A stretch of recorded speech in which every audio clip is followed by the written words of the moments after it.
Hey Tikcoasting users, do you want your Bedrock friends to be able to join you on a Java server?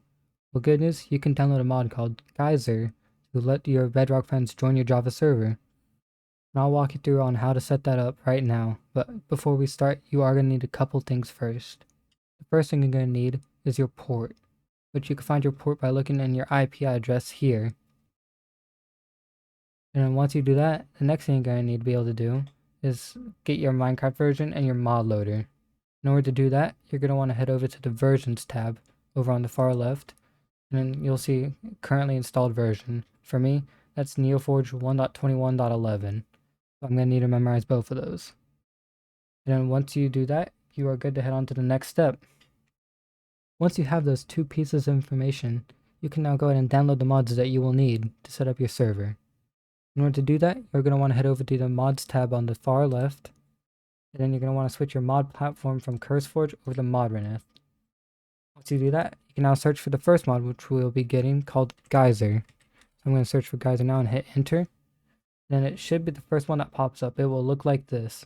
What you want to go ahead and do is hit on install. Once you do that, you're going to be prompted with a bunch of different install options. You're going to want to look to find the one that matches your server version and your mod loader. So for me, since I'm on Neoforge 1.21.11, I'm going to select this option here. I'm going to go ahead and hit install. And that is now installed.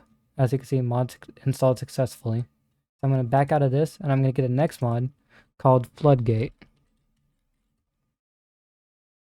And then it's going to look like this top one right here. Once again, I'm going to hit install. And I'm once again going to look for the correct version, Neoforge and 1.21.11. I'm going to go ahead and hit install again. Once you have that, there's two more mods you need. The first one called Via Version. You might have to look down to find it. But as you can see, it will look like this right here. Once again, you're going to want to click on install. And then you're going to want to just select the top one. I'm going to select this top one right here and hit install. As you can see, mod installed successfully. So now we can get the last one called Via Backwards. And as you can see, it's this top one right here. What you're going to want to do is go ahead and click on install once more. And then the same thing, just click on the top one. Now as you can see, mod installed successfully. And then once you have those four mods, we can now set up the config to where everything will work together. Once you have those mods installed, what you're going to head over to is your file tree over in the far left files tab here. Then you're going to go and locate the folder that's called config. If you don't see this folder, you probably just need to start your server and join it. I'm going to go and click on this to open it.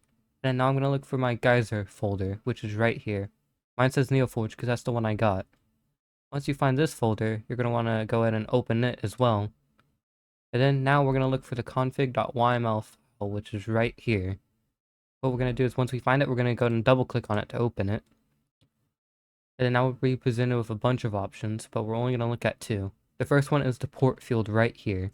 What we're going to want to do is change this port to the number that we noted down before. I'm going to go ahead and change mine like so. And then next, we're going to head to this auth type field right here and go from online to Floodgate. That is the mod that will verify the Bedrock players connecting to your server. Once you do that, all you gotta do is hit save content. And then now you're good to start your server. I'm going to head over here. I'm going to hit start server. And now my server is starting up. And then once your server starts up, you'll have to have a Java player join first to get your server out of hibernation. Then, once your server's turned on and started all the way, then the Bedrock players can join by taking that port number and putting that into the port field on their server joining, and taking the IP address part and putting that in the IP address part. Congratulations, your server now supports crossplay. Thank you guys for watching, and if you have any questions, feel free to leave a comment down below or join the Discord server with the link in the description below to get further help from a support team. Thank you guys for watching. See you next time.